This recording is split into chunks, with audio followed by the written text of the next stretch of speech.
Well, today is the day before the election, and I want to make a short video and put this out, and hopefully it gets out in time for everybody to can see it and consider all the facts that I'm going to raise in it. As you can see right here is a little picture in the background here that's up on the web about the time of the Revolutionary War, the founding of our country.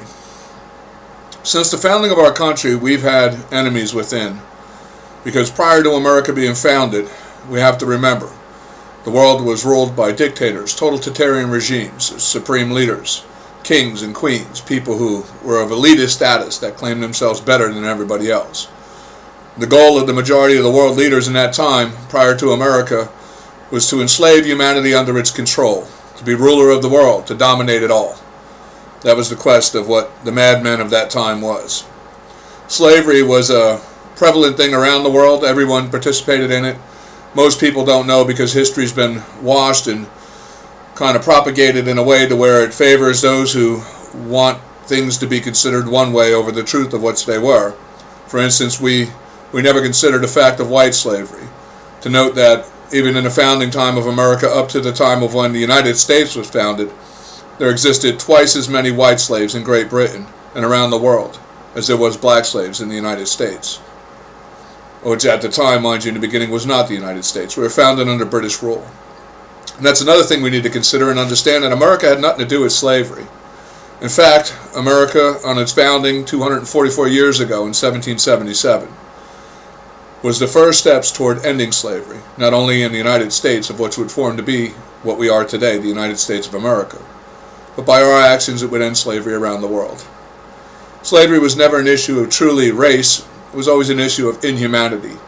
People who felt that they were of elitist status over that of the rest of the common would target the common to be enslaved no matter what their color was. History has a lot of misconception, but the point we're focusing on today is on America.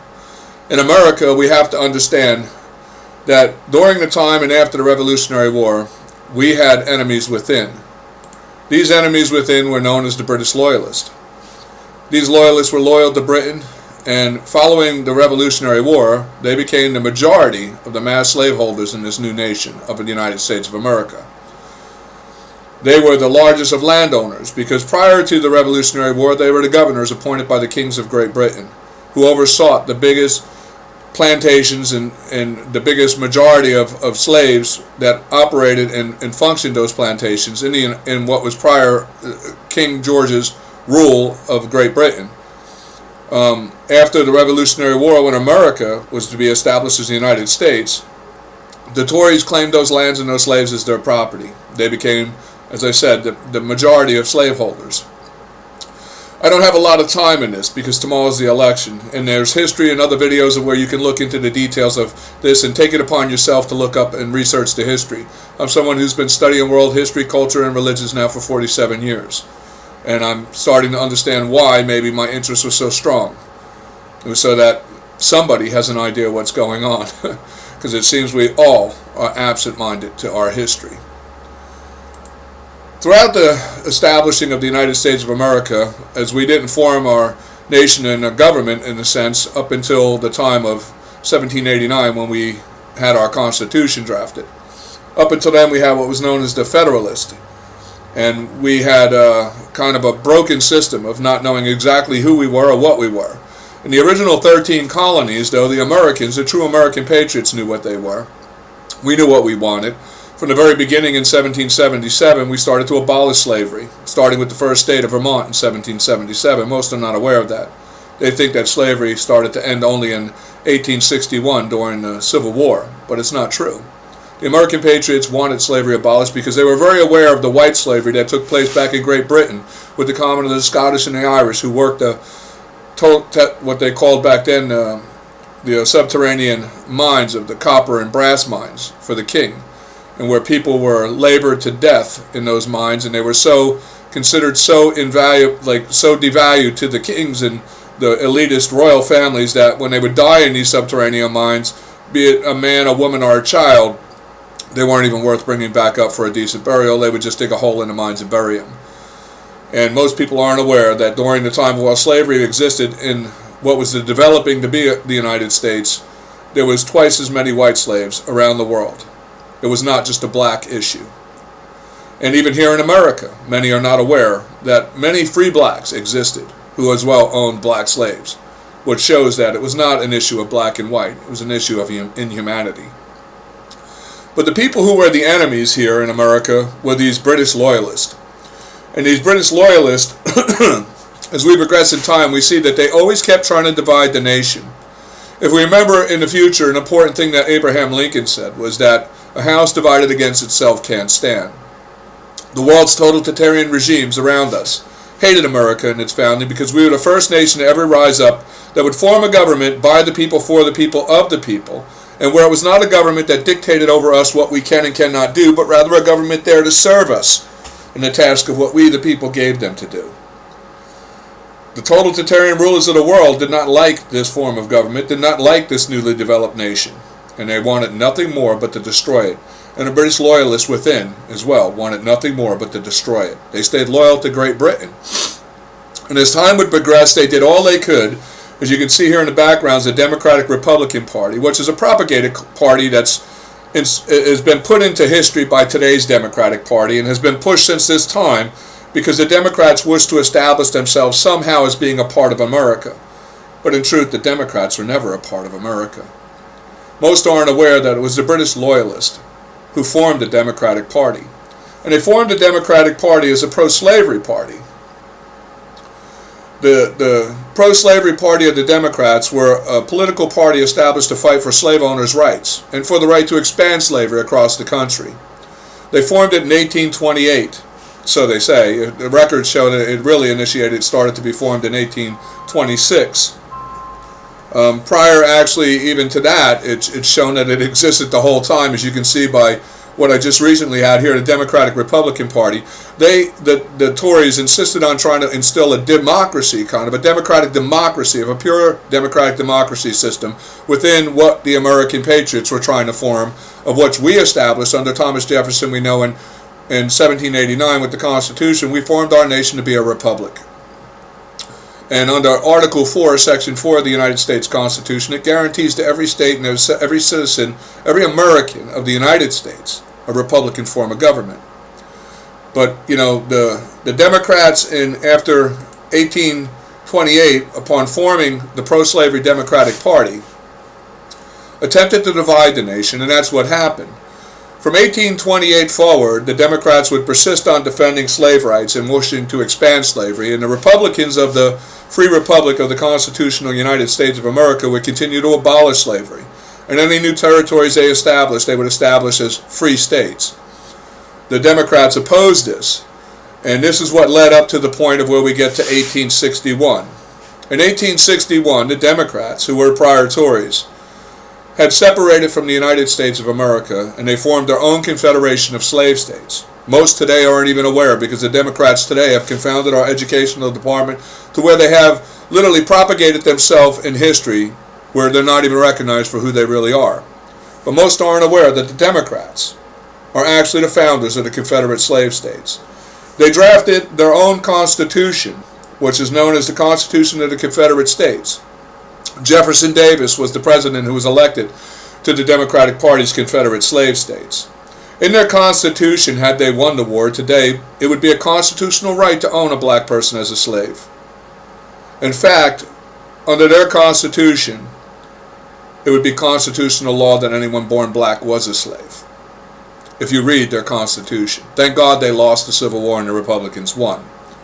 Following the Civil War, we know that with Abraham Lincoln, you know, he was the man who was credited, but in actual truth, the man who was actually responsible for the Emancipation Proclamation would have been Marcellus Cassius Clay, a great Republican out of Kentucky, who was an abolitionist.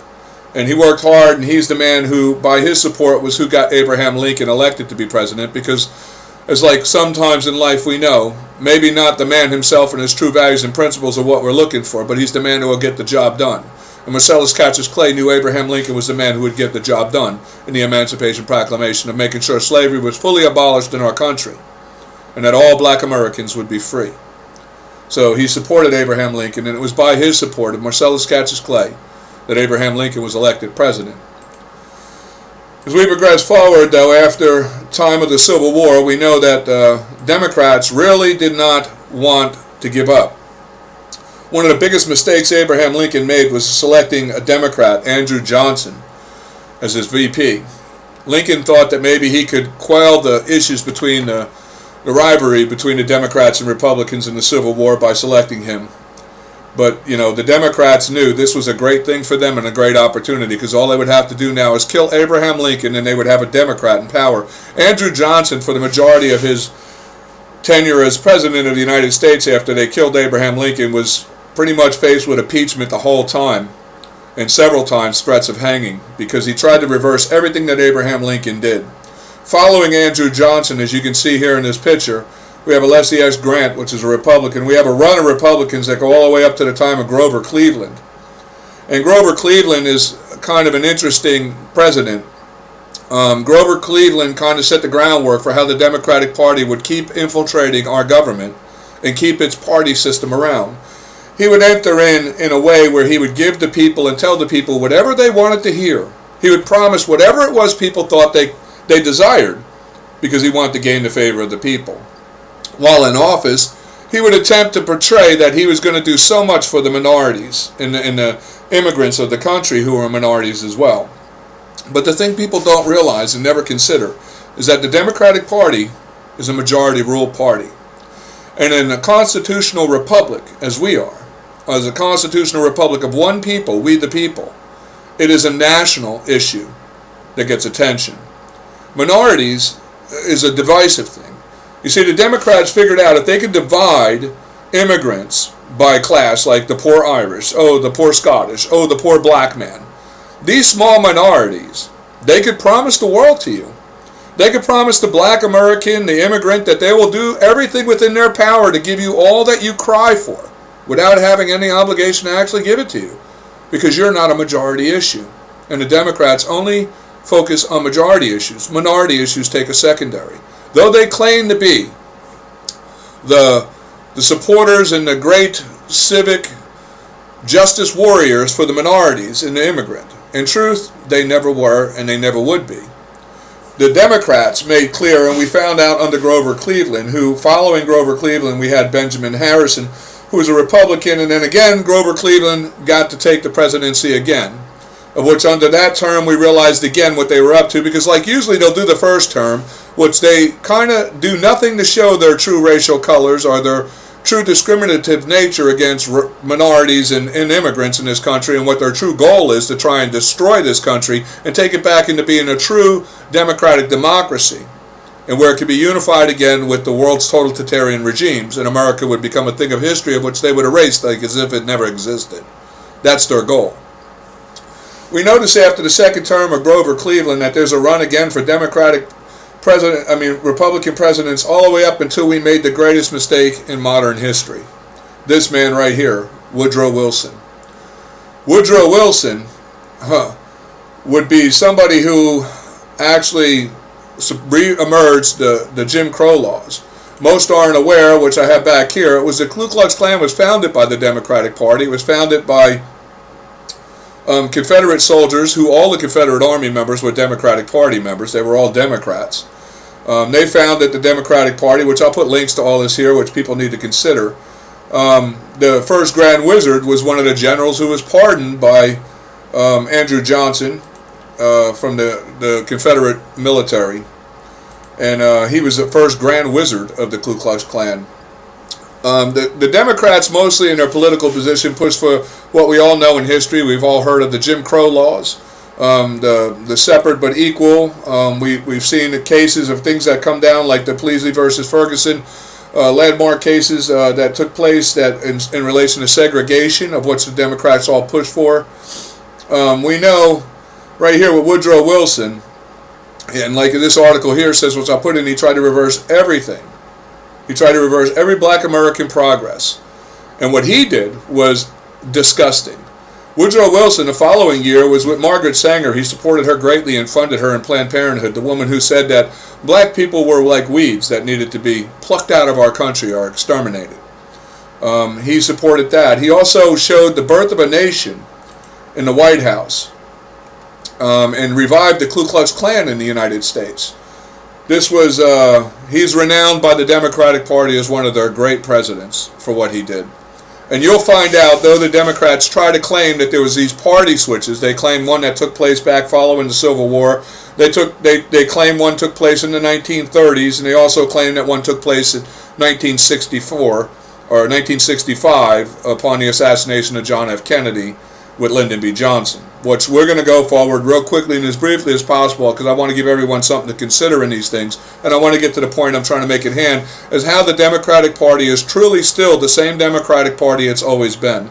The racist, evil, disgusting, divisive party that has been dividing and causing issues of civil upset in this nation since this nation was founded.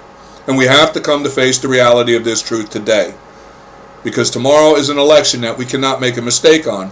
And I would plead to all Democrats and Republicans, understand, because I see it. I cover in my business 3 counties, and the majority of my Democratic customers tomorrow, I know, will be voting Republican. Not because they're Republicans, because they realize they've been duped and fooled by the Democratic Party. They became Democrats because they believed that the Democratic Party was the civil rights hero of people who were out there to rescue the minorities and the immigrants minorities in our country and do social justice for all the people who are oppressed. Well, that's just a fluke. And this was the guy here who started that fluke about being able to tell people what they want to hear, and they knew under their system that they could promise the minorities whatever they wanted. Being a majority party, they never had to deliver. They only focused in the true establishment of their policies and their progress in government to what they would set up as a social system. They only had to focus on majority issues. They're a majority rule party. They're not a minority party. Minorities take a second base, which never gets brought to the front unless it becomes a majority issue, of which with minorities will never become a majority issue. As long as those minorities continue to insist that they're a minority, they never become a majority issue. The black, you take for instance, the black population in America only represents 13% of the population. Under a majority rule system, they are nothing. They mean nothing. No matter how loud they cry, no matter what hardship falls upon them, until they become a majority issue of a national issue, they don't need to listen to you. They can say they listen to you, and they use you. They use the black community as a way to create the ghettos, the poverty-stricken, crime-riddled, economically devastated cities, communities, states, and counties and districts that the Democrats run. They get federal assistance, hundreds of millions of dollars in federal assistance, because there's no budget there that can be met by the economics in those beaten down Democratic cities, districts, and states, because without a business, they can't meet the budget. And the federal government has to give them money. So they get to sit back on their lazy, racist asses and take advantage, and they create the issues that are happening there, so that they can receive the constant federal emergency assistance money to meet the budget to try and control these areas with the issues they themselves create. And they've been doing this now for the last 50 years, very strong in this country, destroying every community they take over. When you look at like Chicago, Pennsylvania, Pittsburgh, you look at, just so many places, Baltimore. These were once great, prospering, factory, industrialized cities in this country. New York City. The greatest industrial financial center of the world was New York City. And when Democrats put their hand on something, they destroy it, running into poverty-stricken, crime-riddled, drug-riddled ghettos. And they destroy the people in those systems. And they trap them. They trap them in there. And they keep them trapped. That's what they've been doing now for 50 years. And we're going to progress forward now and take a look at what they do. When we look at Woodrow Wilson after he happened, most people aren't aware that due to segregation, communities were divided.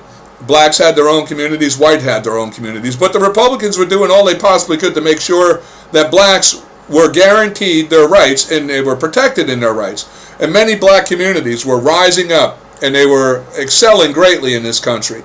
You had what was known as Black Wall Street, and there was a community of black people who had doctors, professionals, lawyers, businesses. They were investing in the country. They were investing in the stock market. At this time of where this took place back between 1915 to 1920s, prior there was, in Texas, there was large black communities that were striking oil and getting rich. In Florida, there was large plantation developing communities of blacks who had big orange groves and farms. And same in Georgia and Alabama. But, as these prospering black communities were developing after Woodrow Wilson turned a blind eye to after reviving the Ku Klux Klan, to what they would do to these communities. Right here, the devastation of Black Wall Street is one of the stories I have, and how it appeared all of a sudden following Woodrow Wilson's acknowledgement of the Ku Klux Klan and pretty much reviving of the Ku Klux Klan, how it appeared in every one of these prospering black communities, all of a sudden there was an issue with a black man and a white woman that would result in the devastation of that community being burned to the ground and everything that the black community had built there being destroyed. This is what took place all the way up through 1922 under the Democrats. The Democrats pursued this, and Woodrow Wilson did nothing for the cries of these people. He would not send out the National Guard. He supported the Ku Klux Klan. He knew exactly what he was doing. He was destroying the black communities, and that's what he did.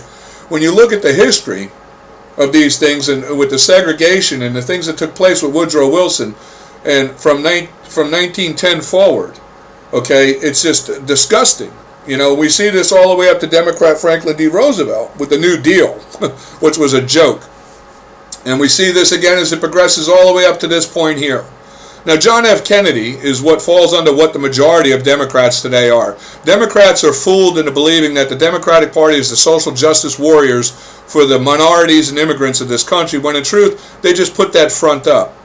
And John F. Kennedy was a Dino. That's a Democrat name only. And the Dino slogan comes from up in like New York or even out in Baltimore, where you have the Republican police, a Republican who wants to be a police officer, but they have the police unions. So he would join the Democratic Party so he wouldn't have no issues with getting the job as a police officer because of the police union. And most knew he was really a Republican, so they would call him a Dino, Democrat name only. And if you remember, which I'm sure a lot of the older people my age remember, in New York and Newark and those places where this took place, a lot of the Republican cops had the nickname Dino because they knew they were really Republicans, but they were Democrats in name only because they had to associate with the union, the Democratic-controlled unions. But John F. Kennedy was a Dino, and in truth, his principles and values rested more toward Republican. He was anti-abortion. He didn't believe in abortion. He was pro-Second Amendment, pro-small government. He was everything a Democrat's not. And the Democrats knew that. And John F. Kennedy was making great progress. He had a lot of support among Republicans because most Republicans recognized that this guy was a Dino. He wasn't a true a true Democrat. But his vice president, Lyndon B. Johnson, was definitely a true Democrat. And most think of Lyndon B. Johnson as being the hero of the civil rights movement back in 1965. But I got news for you. The truth, if you look into the civil rights movement, started to take root and to change things under segregation and what have you by the Republicans starting in 1957. They just gained the House with John F. Kennedy, who would be the first Democratic president in a long run of stints. And of course, Kennedy would get in by the Democratic Party's push of what they always do after several decades of people calming down and forgetting about what they did last time. Like everybody by this point of Kennedy had forgotten what Woodrow Wilson had done. Everybody forgot that Woodrow Wilson, the Democrat, showed the birth of a nation of the Ku Klux Klan in the White House with all the Democratic cabinet sitting with him to rebirth the Klan and give them the right to go out and destroy all the black communities in America. Here, by the time we reached Kennedy, people obviously forgot that history. With Kennedy, though, also too, the Democrats realized if they allowed this man to continue, they wouldn't be able to do what they wanted to do. Kennedy would have been in a way. Kennedy was making an alliance with that of Martin Luther King. He was doing the right thing. He was going to do the right thing. He was a good man of good values and principles. That's why they killed him. And they killed him because this kind of falls into the line just like it did with Lincoln and Andrew Johnson. They knew if they killed John F. Kennedy, they would get Lyndon B. Johnson. Now, Lyndon B. Johnson plays off like he's the American hero of the 1965 civil rights movement. Well, this couldn't be any more further from the truth because this man was a racist like you wouldn't just couldn't believe. At the time, there was also a senator named Robert Byrd. Robert Byrd, at the time of when Lyndon B. Johnson was elected, was one of the highest ranking in the Ku Klux Klan out of Virginia. He would become one of the longest sitting senators in the United States Congress as well. And people of color need to pay very close attention to the modern day Democratic Party to understand the propaganda of the party switch I'm about to show you never happened. It's a lie. The Democrats are the same racist, no good Democrats, enemies within as they've always been. And if you pay close attention, you're going to realize that. And the same as well with the immigrants in this country who think that they're in favor. Understand, if you look at your communities, including the black communities, you'll realize for the last 50 years, these Democrats have been promised you rainbows and daisies and they ain't delivered on nothing. because you're a minority and a majority party rule, and as a minority, you come last. And these are the most racist, evilest, divisive people in our country, and they have been since the founding of our country, and we need to wake up and face this reality. Lyndon B. Johnson, if you look here on Snoops, they'll say that, he said, he had the saying back at the time, he said, Lyndon B. Johnson, I'll have those N-words voting Democrat for 200 years. And this, of course, Snoop says is unproven because they have no record of it. But underneath this, many Republicans insisted that Snoops as well include everything that he did say as to justify the fact that this man was truly a racist. And mind you, this man was best friends. There's video recordings where he literally states to Robert Byrd, the longest-standing Democratic senator and former head of the Ku Klux Klan out of Virginia, he states to that man he loves him like a brother. And I have those recordings where him and Robert Byrd are on the phone, and he states to Robert Byrd that he loves him like a brother and that he's on board with everything that Robert Byrd wants to do. And mind you, at the time of when these conversations took place, Lyndon B. Johnson knew Robert Byrd was in the Ku Klux Klan out of Virginia. He was one of their biggest and most major recruiters in the Ku Klux Klan out of Virginia at the time. So this man here, and then when you look down below, which I'll include links, or you can go to Snoops yourself and look it up, you'll see below the racist comments this man made. Like one of the ones even Barack Obama during his term stated, and as well many other Republicans remind people they used to anyway. The current sitting Republican Party for the majority, and no offense, is a bunch of pussies. They don't say anything anymore. They have no balls anymore. Those sitting up there are nothing but a bunch of educated idiot attorneys in this country in the Republican Party that sit there and give us mouth service. We need to replace them with true, real Americans like Donald Trump. Somebody who's got the balls to stand up for the American people and do what needs to be done. Because the majority of you right now in the Republican Party up there are disgraceful for what you sit and allow these Democrats to do, when you should know this history as well and be able to take to a true stand to inform the American people of the facts of history so that we can make a true, conscious decision with a true understanding of the truth in history. But no, you say nothing. You sit like cowards. You're disgraceful. But anyway, back to what we're talking about. You can see here, he says, these Negroes, they're getting pretty uppity these days, and that's a problem for us, since they've got something now they never had before, the political pull to back up their uppityness. Now, we've got to do something about this. We've got to give them a little something, just enough to quiet them down, not enough to make a difference. Now, make a note of that. This is Lyndon B. Johnson, your so-called 1965 civil rights hero, talking about the black community. This is what he said. Just give him enough to quiet him down, but not enough to make a difference. They never planned on making a difference for you, the black community. They never planned on making a difference for the immigrants coming in this country. They only planned on using you as a minority, keeping you admitting you're a minority to keep you divided from the majority of one people of the nation of America, of the United States. By you claiming yourself a minority, you understand you separate yourself from the majority of the nation of we the people. You put yourself outside. They say that everybody, oh, you can't blame us. They admit they're a minority. And you do. Ignorantly, you do. And in the communities, I get it. When you look at the ghettos and everything run by these Democrats, the education system is so failing, it's disgraceful. As we've seen recently with the girl Kim, who's running in Baltimore, states that 90% of Baltimore's black communities' literacy rate is 90%. 90%. And that as well goes for Chicago and Newark. Okay, the black communities the illiteracy rate is incredible. And with being illiterate, of course, they have no way to understand or read or find or understand to seek out the truth of history, to know these things. So I'm telling you, I come from the ghettos of Newark, New Jersey. And I'm self-educated enough to know no one's indoctrinated me. And I've been studying world culture and history because the only thing I care about is the truth, and the truth is what I'm telling you. You all need to, of immigrants and the black community, you need to consider these facts I'm about to show you. Lyndon B. Johnson was no civil rights hero. He was a racist. In fact, FBI records show, right here, if you look, this is on FBI, and I'll put links to this. FBI records show right here, identified by a confident informant as a member of the original Knights of the Ku Klux Klan. The source advised in December 1963 that Touchstone claimed that the Klan had documented proof that President Johnson was formerly a member of the Klan in Texas during the early years of his political career. This is a fact because him and Robert Byrd were like brothers, okay? And Robert Byrd was one of the biggest recruiters in the Ku Klux Klan out of Virginia, which we know this to this day. Now, I understand Right here is the issue on about where they talk about Robert Byrd and his state and the Ku Klux Klan. And the modern day today Democratic Party, and which everybody tries to say the party switched. So I'm going to say to all you Dino Democrats that think that the Democratic Party has changed and somehow it's this social warrior, I want you to pay close attention to what I'm about to show you and what I'm about to tell you so you can understand they have never changed.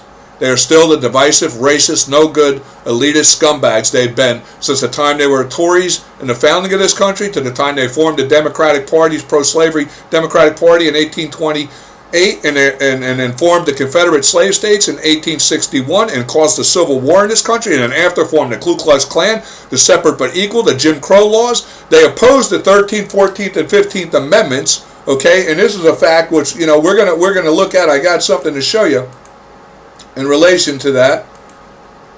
I had it here. I lost it, but I'll put a link to it, how they opposed the 13th, 14th, 15th Amendments in this country, and it was the Republicans who persisted to do exactly what we're still doing this today, trying to unify this nation as one people of all equal. That's been our goal since this country was founded. And in truth, America has nothing to do with slavery. America, the United States today that exists under the constitutional republic which we established, started in 1777, 244 years ago. And we started to abolish slavery in 1777 upon victory in the Revolutionary War. And we continued that abolishment all the way up until it finally was abolished in 1865 with the Civil War. And that was our goal, for one nation of one people of all equal. And that's who we are today. If you can wake up and stop dividing yourself by claiming yourself a minority and take a position with that of the nation as a full majority of one people, because you don't realize you are in a majority rule party in the Democrats, claiming yourself a minority. A minority has no say in a majority rule. Wake up and understand this. Now, Robert Byrd here, as you can see, it's noted and it's very well known that he was a long-standing member of the Ku Klux Klan, though he claims he was out. But I got news for you. Just like the incidents here, we're going to listen real quick because I want to make this point. Your modern now, today, supposedly the party switch happened back when 1965, they say. Then there's one where they say it happened back in 1901. There's another party switch they say happened following the Civil War of 1861. Okay, but if it happened, there should be a change. But let's listen to what Bill Clinton, modern-day Democratic Party, former president, two-term of today's Democratic Party, has to say about Robert Byrd. There are a lot of people who wrote these eulogies for Senator Byrd in the newspapers, and I read a bunch of them, and they mentioned that he once had a fleeting association with the Ku Klux Klan. Now, I'd like to just interrupt that for a fleeting. He says he had a fleeting, as if like this was just a moment in time. Now, let me tell you, Robert Byrd was his whole life, as we can see right here with Lyndon B. Johnson, the FBI records show, all the way back to when he started in the Senate, all the way up to this very time right here where Bill Clinton's talking. Robert Byrd was in the Ku Klux Klan. There was no fleeting moment. This man was a lifetime dedicated Klans member. Understand this fact. And what does that mean? I'll tell you what it means. He was a country boy from the hills and hollows of West Virginia. He was trying to get elected. And maybe he did something he shouldn't have done, and he spent the rest of his life making it up. And that's what a good person does. There are no perfect people. There are certainly no perfect politicians. Well, so as you can see here, Bill Clinton's trying to defend Robert Byrd's time in the Ku Klux Klan. Now, we're going to look at the last presidential Democratic Party front runner, Hillary Clinton, and what she thought about Robert Byrd. Now, mind you, both of these people know that he was a Klans member, know that he possibly could have been responsible for the murder and the hanging and possibly the burning of towns of many black communities. In fact, there's no doubt he was. But listen to what they have to say. Your Democratic Party leaders, who are supposed to be your civil justice warriors, let's hear what they have to say about this Klansman, Robert Byrd, who was like a brother to Lyndon B. Johnson, who was another Klans member. He was its heart, its soul, and its historian. From my first day in the Senate, I sought out his guidance, and it's long Robert Byrd. He was impossible to imagine the United States Senate without Robert Byrd. He was not just its longest serving member, he was its heart, its soul, and its historian. From my first day... So Robert Byrd, she is saying here, the former presidential candidate for the Democratic Party and now time is saying Ku Klux Klan grand recruiter out of Virginia was the Democratic Party's foundation, principles, values, and history. You listening to this, right? This is what she thinks of Robert Byrd. In the Senate, I sought out his guidance, and he was always generous with his time and his wisdom. I admired his tireless advocacy for his West Virginia constituents, his fierce defense of the Constitution and the traditions of the Senate, and his passion. Mind you, to all black people and immigrants, there is a Confederate slave states constitution. And when they speak of that a Democrat honors the Constitution, they're not speaking of the United States Republic's Constitution. They are loyal and honoring that Constitution that the Democratic Party drafted. And that, there'll be a link to that which you can look up and you can see. It's right here. And when you read that, you realize it's not the United States Constitution. Because this Constitution of the Democratic Party, of the Confederate slave states, consents to slavery. Matter of fact, it makes slavery a constitutional right. This is what you have to be aware of. Passion for a government that improves the lives of the people it serves. As Secretary of State, I continue to rely on his advice and counsel. I've been grateful for the support he provided as a leader of the Appropriations Committee to our diplomats and development workers as they serve our country and advance our interests all over the world. Robert C. Byrd led by the power of his example, and he made all of us who had the honor of serving as his colleagues better public servants and better citizens. With that said, better Klans members, okay? And now, the most important thing of what I want to get to is right now, the current presidential nominee for the Democratic Party. That would be Joe Biden. And Joe Biden, as well, of which history shows, had a great relationship with Robert Byrd, had a great relationship with Lyndon B. Johnson. And these men and these people in the Democratic Party have not changed one bit. Because how can, if you're going to tell me that the Democratic Party is a social warrior for the minorities, I know for a damn fact, no goddamn Republican, because I'm a Republican, I would not praise Robert Byrd in any goddamn manner. I would not give him anything of any kind of gratitude or praise whatsoever. The man was a no-good racist scumbag, a divisive racist scumbag, who should have never been allowed in this government. But the Democrats are there, and they're the platform for these kind of people. And it's pretty clear, those are the establishment of the Democratic Party in government, it's very clear where they stand. This is the current now Democratic running presidential candidate, Joe Biden. Talking to, and I got sworn in for that 7th term because we thought we might need a vote there in those first couple weeks. And every time I sat with a leader, I never called Senator Byrd Senator. I always called him leader. When I sat with a leader, I could see that look. Mind you, the leader, he was the leader of the Democratic Ku Klux Klan. That's a damn fact. You better believe it. He was the longest standing government senator, Klan member in the history of the United States. Look in his face and he said, "Joe, you sure you're making the right decision giving up the Senate for vice president?"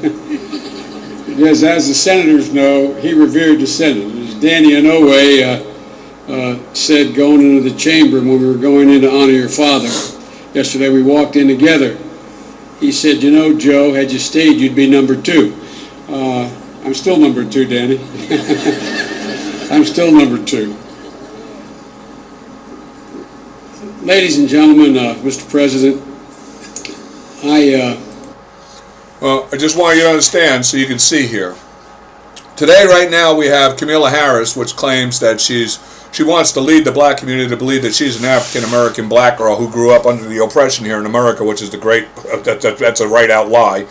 One, she's Jamaican Indian, okay, and we know that she dropped out of the last presidential election very quickly upon her father acknowledging to the public that they were not Africans, they actually owned Africans, they were slave owners. Some of the things of which history itself, like I say, doesn't even recount, which I would say the black community you need to look up, like for instance the 1830s, 1840s, 1850 consensus. You'll find out that really, in truth, slavery was not about race of white and black. This is a propaganda pushed by that of the divisive goals of that of world totalitarian rulers who wish to down this country, take us over, throw us out of history. They want us gone.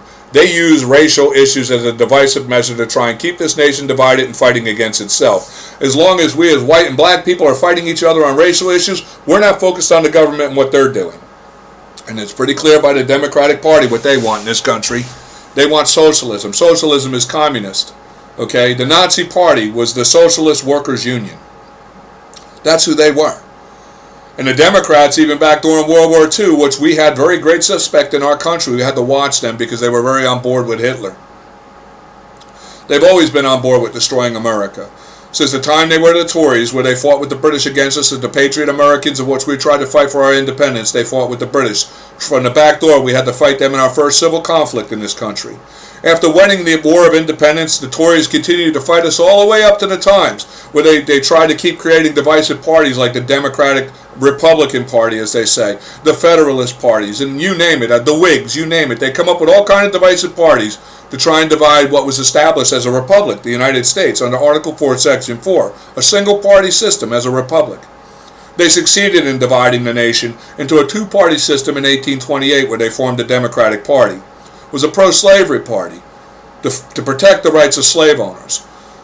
This party would lead up to the divisiveness where the nation would become divided to 1861, which would result in a civil war.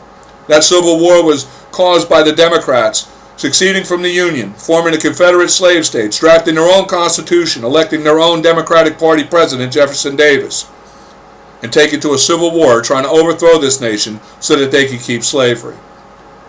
Following the Republicans' victory in the Civil War, thank God we won, slavery would be abolished in this country, but the Democrats wouldn't give up. They killed Abraham Lincoln, and upon killing him, we had Andrew Johnson, who was a Democrat, who took over for Abraham Lincoln, who tried to reverse everything the Republicans did to end slavery. He reinstated the Democratic Party to our government, of which Abraham Lincoln had abolished them. They could not vote in this country, they could not hold government system, but Andrew Johnson reversed all that, and the two-party system continued on. With Andrew Johnson doing what he did, it gave the Democrats a voice again in the House and the Senate. They opposed the 13th, 14th, and 15th Amendment. They didn't want to give blacks freedom. They didn't want to give them the right to vote. They didn't want to give them equal protection of the law. When they lost that, because the Republican majority insisted on the 13th, 14th, and 15th Amendment, we got it passed. And it became part of the amendment to our Constitution and the right of Bill of Rights for the black American to have equality. That was when the Democrats formed the Ku Klux Klan. They went on to push for the separate but equal laws and the Jim Crow laws. They segregated this nation. They continued to push, and the Republicans continued to fight. In 1915, under Woodrow Wilson, the biggest mistake this country made, it would set us back decades of progress, as black communities under Woodrow Wilson would be targeted by the Ku Klux Klan after he revived them with showing the birth of a nation in the White House. And he went on and let them go and do whatever they wanted to black communities unobstructed. He wouldn't send out the National Guard to stop it or anything. He let them go in and kill thousands of black people in these communities and destroy and burn down these communities across this country. In Texas, Florida, Chicago, you name it, wherever they were, the Klan had free reign under Woodrow Wilson to attack and destroy them. And this reign continued on throughout the Democratic runs all the way up until the 1929 stock market crash, which after then the Democrats gained control. And they held control through corruption.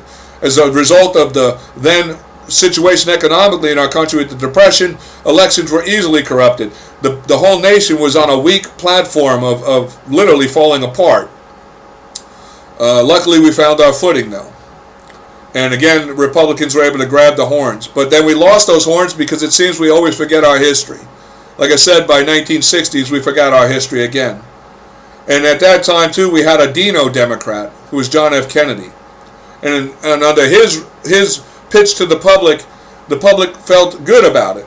You know, and even the Republicans, they felt good about John F. Kennedy. We knew he was a Dino. He was like Ronald Reagan, a Dino. Ronald Reagan was at a point, he was a Democrat too, because he bought the social warrior propaganda of the Democrats. But when he found out the truth, he switched parties to a Republican. Of which, in truth, if you look up notes, you'll find that Martin Luther King was trying to convince John F. Kennedy to go Republican. And John F. Kennedy was considering it. This would have been the greatest downfall for the Democrats. And as well, LBJ would have never had his chance to do what he did, undo everything the Republicans did up to that point, following Woodrow Wilson to try and correct those issues. understand these people are not for the minorities, they're not for immigrants. The Democrats are what they've always been, the enemies within. The majority of all racial issues, all issues with the police that we face today, all the civil upset that we face, all the issues with poverty, drugs, crime, where are they birthed out of? They're birthed out of Democratic-controlled ghettos across this country, Chicago, Newark, Los Angeles, Ferguson, Pittsburgh. Anywhere there's Democratic control, there's poverty, there's ghettos, there's crime, there's drugs, there's high rate of father absentee abortions. Let's not forget the Democratic Party greatly supports Margaret Sanger's Planned Parenthood. Margaret Sanger said that the black race is that like weeds that need to be plucked out of our country and exterminated.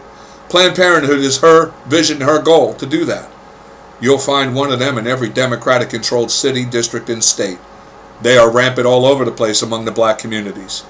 If you don't see the truth of what's going on here, you're blind. And for the black community, most of you are blind because you don't get a proper education. And you're told to blame the Republicans, but I would like to ask everyone in the Democratic-controlled cities, districts, and states, what can we, the Republicans, do for you if you don't let us in? What can we, the Republicans, do for you to fix the issues you have if we're not the governing authority there? You keep electing the Democrats. We have no say there. There's nothing we can do. The Democrats are the governing authority and power over your district, your city, and your states that you elect them in. We have no say. So how can we be to blame? When you step out of the Democratic area and you look into Republican-controlled states, cities, and districts, you find black and white people both prospering in their pursuit of happiness, unobstructed, with equal protection of the law, equal rights, equal pay, equal advancement. We don't have those issues. We get along, we coexist well. We're a community of one. We don't need, and today you have the Democrats pitching out as if they're striving as if the Republicans need your vote. Understand, in all honesty and truth, the Republicans have nothing to gain by the black vote. You only make up 13% of the population. To think that you have the power to sway an election is foolish. We don't want you in the Republican Party because we need your vote. We want you because we want equality. We want racial issues to finally end in this country. I grew up in Newark, New Jersey, in the ghettos of Newark. I got to say, as a young man, a young child, I didn't understand racism. I couldn't understand racism. My stepfather was a black man. He was a strong black Republican. The owner of our building that we lived in on Springfield Avenue in the ghettos was a black Republican man. I shined his shoes twice a week and on Saturdays.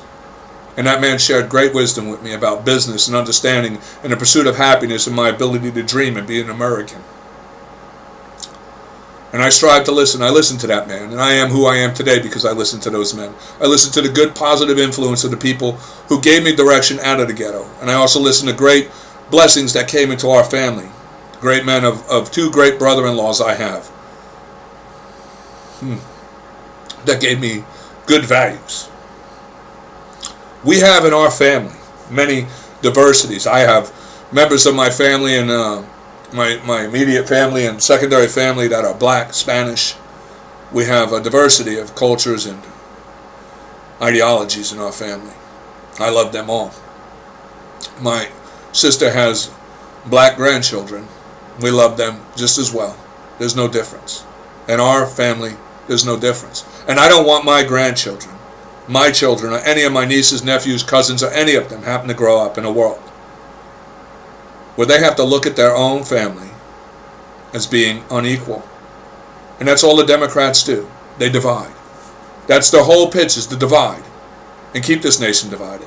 When we realize today, what is the platform of the Democrats? Let me ask you as an American, if you truly love this country, you truly want equality, you truly don't have a racial bone in your body, and you're a part of that party because you believe you need to look at the history and wake up, and you need to realize and look at the facts of what they're pushing for right now. The Democrats want a socialist communist state. They are allied with that of the American people's enemies who have been our enemies since our founding. I know a lot of people right now will say, oh, to mention that you're Islamic phobic, to say that the Islamic Muslims are our enemies, but they are. I can show you evidence of fact where George Washington himself considered them the enemies of mankind because they're a foreign totalitarian regime which enslaves its people. In fact, They come here and they mock us about the black slave trade that took place under Britain for near 200 and something years in this country. But they don't mention that it was the Islamic Muslims who provided the majority of all slaves in the transatlantic slave trade, because they were the founders of the black African slave trade upon them invading North Africa in 640 AD. The truth is important. The facts are important. And the facts make clear. These people have been lying. They'll continue to lie. They'll continue to tell you what you want to hear. And they'll never do what they say. Their goal is to destroy this country and to erase our history as if we never existed. And I don't care what anyone says. History makes that clear to be a fact. So I would say to all black Americans, you take a look. To all immigrants trapped within the democratic communities, you take a real hard look at the last 50 years and understand that progressively it has only gotten worse. And we understand outside of those communities what's going on. Black and white outside that community, that of strong, prospering immigrants. And let me tell you something about our president. Our president is the image and a reflection of that of the American dream. His family came here as immigrants. They aspired to build themselves up and form in this country the independence of being business owners in this nation. His father built $1 million business, handed that $1 million business off to his son, who turned it into $1 billion business. That's the American dream for every American. I know it is for me. I strive to build what I have to pass off to my children, my grandchildren, so that they can rise and be a better man than I ever imagined, to accomplish great achievements more than I could even dream. That's my goal. And Donald Trump's father had that vision, and he made that vision true. And Donald Trump, now in his 70s, has inspired all Americans to understand there is no limit to the age to dream. There is no limit on an age to when you can change the world, because our great president, Donald Trump, right now is doing it. In his 70s, he is changing the world. He has changed the world, and he is making America great. I don't care what anyone says. You may not like the man and his personality. You may not like his shrewdness. But one thing's a damn fact with Donald Trump: he does what he says.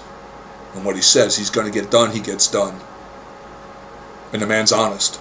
He don't play around. He's honest. I can remember back in the day with Donald Trump, where there was an article written about where his first wife, I believe it was, said to him about, wealth and power and how they had it. And Donald Trump reminded her, he said, "You see that doorman over there? That doorman has more money in the bank than I have." And she was baffled and didn't understand. He said, "When you look at the amount of debt I have, if I was to pay my debt, that doorman's richer than me." He's a humble man. He understands his truth. He's very grounded in reality. He's not an egotistical fool as they try to make him out. Donald Trump's a very smart man. And he's a proud American, and he loves this country. And I know as a kid who shined shoes in New York, his father, Fred Trump, was a moral, valued man. Everybody respected Mr. Trump. And everybody respected Donald Trump. And I can recall the time when I was younger, Donald Trump running full-page ads in the newspaper, trying to warn the people about the corruption in this government. I remember reading his book back in the 90s, The America We Deserve. And no one even gave the man credit. Matter of fact, they mocked and laughed at him. But he named Osama bin Laden as would be the man who comes out of the shadows and commits a terrorist act in this country as like the lights we'd never seen before. And that's exactly what happened. And had we listened to Donald Trump and his book then, we may have avoided 9/11. But people mocked him. The Democrats mocked him, and even the Republicans mocked him as a fool. But obviously he is no fool. He knows the threat to this country. And if you all recognize, prior in the last 8 years before Donald Trump, we had Muslims killing Americans at will anytime they wanted. 50 people killed here in Florida in a nightclub. People being blown up and shot to death over there in Christmas parties in California.